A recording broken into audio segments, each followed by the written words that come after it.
What's up, Jerome? So hope everyone enjoyed like their half hour of sleep, like the little cat nap between day one and day two, because we're back at it. It's the most wonderful time of the year. It really is wonderful. So we're back. Vikings first round is in the books. Justin Jefferson, welcome on in. Jeff Gladney, El Jefe, let's go. So the Vikings wide receiver check, cornerback check. Picked up an extra fourth and fifth rounder from the Niners for moving back from 25 to 31. Phenomenal. Plus you still get your guy. Vikings priorities day two. O-line, and ton of great talent available. Plus, you look at guys that are going off the board now. So we actually sort of screwed up. So we Gross Madhouse and Zach Bond end up going off the board because we hit start a little bit early. But Vikings still sitting there at 26. They got 58 overall, plus they still got 89 to 105 in the books. This is going to be a very busy day two for the Vikings, and priority has to be O-line. They have to come. We said before the draft, they have to come out of day one, day two with at least two offensive linemen, at least one of them slated to start early on. Now, that could include Trent Williams, by the way. And you'll notice that the Vikings don't have their second, fourth round pick here. That's because I did a little something. So I shipped it to Washington for Trent Williams as well as their first seventh rounder. Did it. Now, we've talked about that. We've had a running theory for so long that the Vikings were the only team that was actually interested in Trent Williams, and then you saw the desperation that Washington was trying to just drum up some sort of a trade market. Well, they failed because I think the Jets and the Browns did have a passing interest in him, but of course they took tackles 10 and 11 respectively with Wills and Becton. By the way, Jets, thank you for taking Becton, and for that we thank you. So they're out of the Derby. Chargers were never in. They got Trey Pipkins. The Eagles definitely weren't in because they have Andre Dillard. So we're all that you got left. Maybe before the draft, if you would have done the damn trade, it would have been 105. But now, it keeps going down. And if you wait another round, it goes down even further. So Washington finally cuts their losses, mans up, ships Trent Williams to Minnesota for the late fourth round pick. It's nice. All right, so Trent Williams is in the building. We're operating under that assumption. So you got Jefferson, you got Gladney. I would still take a tackle of the future. I would, especially if one falls in our lap. But I love Ezra Cleveland. I love Josh Jones. They're still on board. And there's really a lot of talent because if you want to double dip and partake of multiple wide receivers, the board certainly will break that way. I mean, Higgins, Mims, Pittman, Hamler, Claypool, Chenault, DPJ. I mean, there's a ton of talent here. By the way, we're using Matt Miller's big board, so that's why he hates Tyler Johnson, as well as that's why he hates Ezra Cleveland. Like, he's just way down on him. But who moved him up to 112? Oh wow. But also Robert Hunt, Jonah Jackson, Nathaniel Moody. The Vikings should certainly be on one of those interior offensive linemen, as well as interior defensive linemen. Oh, he's got Epinesa kicking inside. Well, I think Epinesa is an interesting one where if the Vikings had gone edge in the first round, Epinesa would have made a lot more sense if the Vikings are moving to that 3-4, or he can play that left defensive end spot in a 4-3 under. I think he's got the size for that. As well as, hell, if you want to double dip on cornerbacks, I mean, Jalen Johnson's still sitting there chilling. Christian Fulton, apparently the NFL hates. Bryce Hall, Cameron Dancer, let's go. Let's just run this board. All right, there goes Blacklock. There goes Delpit. T. Higgins still on board. There goes Jalen. But this is so exciting because, I mean, there's so much amazing talent that's going to be available in day two. Jalen Hurts ends up going to the Steelers. Ooh. There goes Winfield to the Bears. It's really unfortunate. Yeah, I mean, even though the Vikings have 3 picks day two, they have a long ways to wait in the second round. So look at who's available. So Marlon Davidson is there. Hamler's still on board. Trevon Diggs. They're just like daring us to take Trevon Diggs. I mean, they're just like, F you. Just take him to troll. All right, so let's see who's on board for cornerbacks. Bryce Hall, we love. Cameron Dancer, we like. Burgess. He's got Burgess listed as a cornerback. He's really more of a safety. Amik Robertson is a guy I love as well. Someone I really want to come away from day two with. Interior offensive line. So Ezra Cleveland is still there, chilling. He's got Barch and Yang above Ezra, which is interesting. So, Jonah Jackson. Oh, no, Jonah Jackson is way down there. Wow, he really does not like Jonah Jackson. So if we went Ezra, Jonah, and then try to get Amik, that would make the most sense. Or Amik, then Jonah.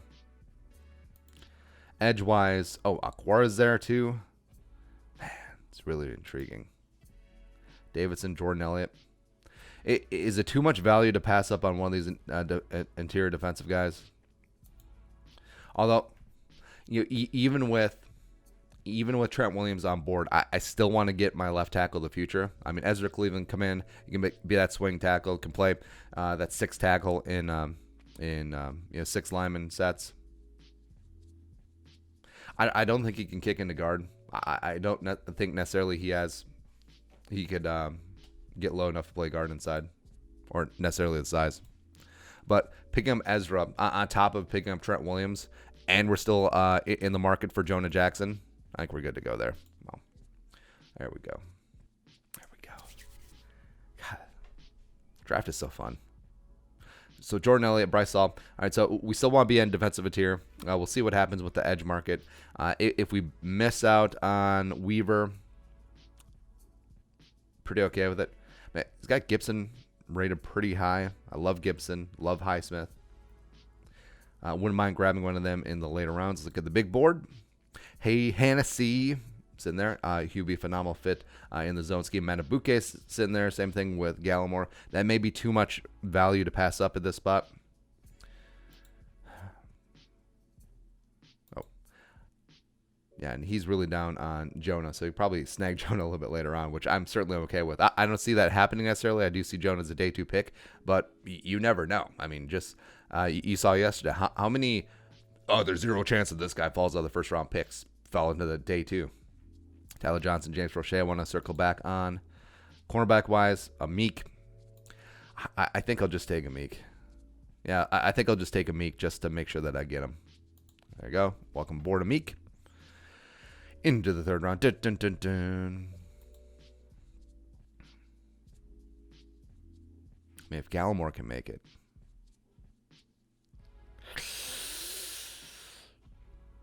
It's going to be close. Oh, we made it.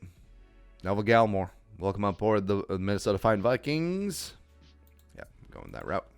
Oh, that's sexy. All right, so if you told me that that's how day 2 is going to end up for the Vikings, you still get Ezra Cleveland, you still get Amik Robertson, and you still get Neville Gallimore, plus you get Trent Williams, I'm in. I'm fully in. So, got wide receiver, got cornerback. Basically checked off everything. Maybe you could bring in the edge, but with all these gang of picks later on, you can certainly do that. All right, so who's in danger of going? Hennessy is still sitting there chilling. Now, he's not everyone's cup of tea. I think he does have to go to a primarily zone team. So do we just pull the trigger there? Or do we, get our guy Jonah that, he deems as a reach? Or at this stage, I mean, can you pass up Tyler Johnson? Could Tyler Johnson be there in the 5th? I mean, because, what is he? Tyler Johnson, 142? He might be there in the 5th. Actually, no. No. I don't think he will be. Can we package some of these picks and get back up? I think we can. All right, because we're on the clock at 11. We package a couple of these 5th rounders together. I think that would make sense. Because I want to come away. I do want to come away with... I just been picked over a little bit. I do want to come away with an interior offensive lineman and a top-end wide receiver. So let's propose a trade. See what we can do here. Next 20 picks, who's up? Who's right up after us? So the Broncos. Denver Broncos. Denver Broncos. Denver Broncos. Denver Broncos. We want the next pick, man. All right, so we want that, and we will include a 6th. See if that gets through. Probably not. 6, and we'll include one of Rick's precious 7ths. We'll include the good one. There we go. All right, so 5, 6, 7, move back up into the 4th. Love it. So back-to-back picks. We're just going to get our guys. So Jonah Jackson coming on into Jonah Jacksonville. Wow, he's got Kevin Dotson rated above Jonah Jackson. It's pretty amazing. Boom. All right, so Ezra Cleveland, tackle project of the future. You got Jonah Jackson, who even as a 4th-round pick comes in, would start day 1, week 1 at left guard for the Vikings. I think he's absolutely perfect in his zone scheme. Yeah, you look at J.K. Dobbins go for 2K, running in Ohio State's primarily zone scheme, just inside-outside zone. I mean, who set him up? Numero 73, Jonah Jackson, as well as Tyler Johnson in the 4th round. Doubling back on wide receivers. So Justin Jefferson, a little bit more of a developmental project at the NFL level, but Tyler Johnson is full on ready to go. Like all the concerns that we have about Justin Jefferson, about him potentially getting off a press in the NFL, Tyler Johnson has that in spades. Like he's not the fastest, he's not the sleekest dude in the world, but runs great routes and knows how to get open, which is kind of important in the NFL. Who knew? All right, so the Vikings still have 5 picks left. Let's see here. Still positions. Thad Moss is just sitting there chilling. It's like, come on. All right, so edge. Tutska is interesting. Carter Coughlin, they've done a ton of work on. He's got Devaney Jr. as an edge. Okay. Quarterback wise. Do you take James Morgan, the full-on Packers fan, just to troll? I mean, he's got the size, he's got the arm. I like his moxie to a degree.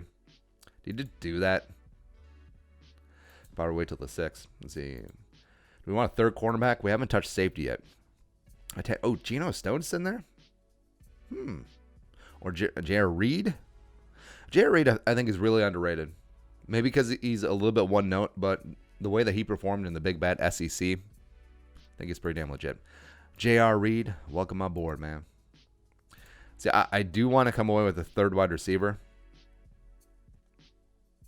Although the third one, I would like a burner. See a ton of burners on there, but maybe we circle around, pick up a third offensive lineman. We go with Throckmorton. We always pick up Throckmorton. Charlie Heck is still on the board chilling.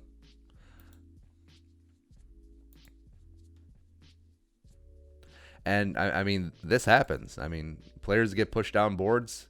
I mean, you look at the talent that's still on board. Shane Lemieux, Stenberg is still there. Darrell Williams is still on board. Oh, we missed out on Nick Harris, though. Oh, well. Man. It's just crazy, man.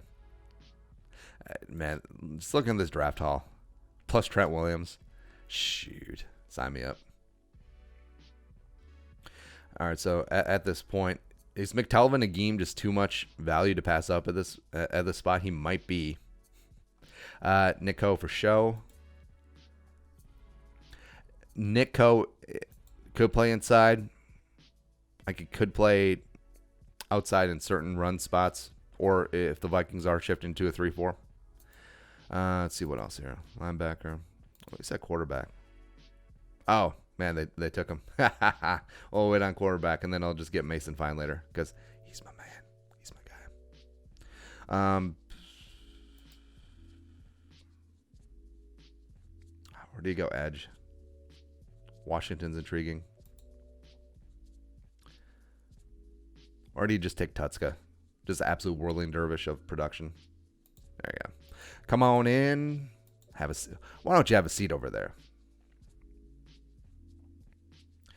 I like Woodward in terms of picking up the 7th round linebacker.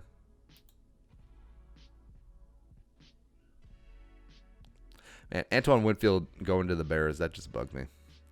Him working with Cheeseburger Eddie Jackson. All right, so big board. A couple things that we want still. Would like a third offensive lineman. I don't think we're necessarily in a hurry to grab one of the linebackers. We're just sort of agnostic about that. All right, so we'll grab. Actually,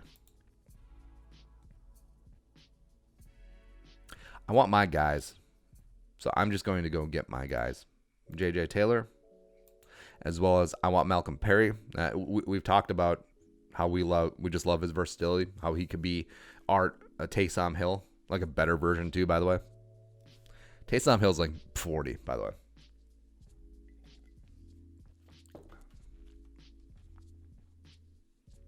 Go get your man. And I missed out on linebacker. Oh, no, Woodward's still there. Woodward and Bernstein. It's kind of cool that the Vikings, their final pick in each of the last 2 drafts is a service academy guy. There you go. Malcolm Perry. Finish up that draft. Oh, baby, my darling. All right, so just to recap. So we started the thing off. We sent the later 4th round pick to Washington for their 7th rounder plus Trent Williams. Got the damn thing done. And then trade back up, 5, 6, 7, up back into the 4th round. So we did let Tyler Johnson get away. But Justin Jefferson, Jeff Gladney, Ezra Cleveland, Amik Robertson, Neville Gallimore, Jonah Jackson, Tyler Johnson in the 4th round. J.R. Reed coming in the 5th round. Shoot. Tutska, developmental edge. NDSU Bison, rise up. J.J. Taylor, dynamite. David Woodward, tackle machine. Play some special teams on for the Vikings at linebacker. And then, of course, do-it-all gadget player Malcolm Perry. Woo. Let's get it done. Let's get it done. All right, your thoughts are post day 1 Vikings mock draft. Let us know in the comment section below. Subscribe for daily Vikings takes. If you want to support the work, pull us up on the Venmo. Plus give us a follow on social media as well. Until next time, Skull Production Value.